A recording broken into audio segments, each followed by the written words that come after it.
Red with redboswell.com here, and becoming more. Back in high school, I was what you'd call straight edge. Not only did I, very active in my church like I am today, but didn't drink, didn't smoke, didn't cuss, just straight edge as can be. Didn't really look it, but I was.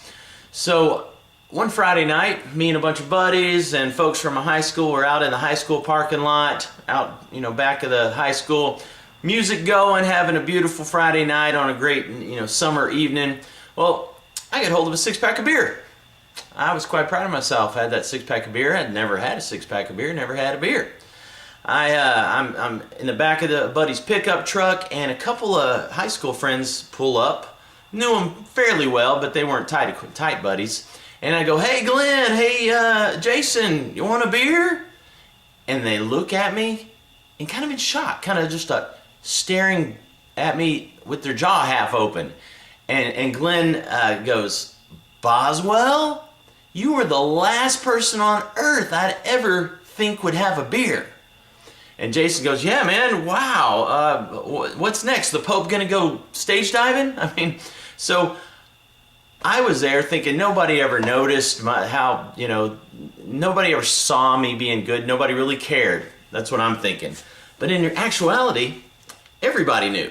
Everybody knew that I didn't drink, that I didn't cuss, that I didn't smoke, that I was really straight edge. I assume nobody knew.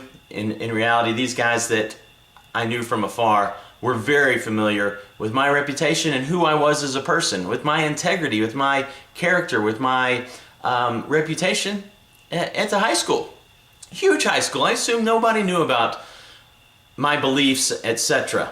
Well, they did. Emerson said long ago, "Never underestimate the power of your influence." Well, my influence that night was hurt, at least in that part of the world. I was part of Youth for Christ and very active in my church and in evangelism. Here I am, drinking some beer, offering people, quite a few people, beer. They all saw me. This is nothing wrong with beer. I'm just talking about people notice. Don't underestimate the power of your influence on those around you. You are noticed. People realize who you are, what you stand for, and what you believe in because you live it every day. I was living it, and people knew it. That night, I wasn't living it at all.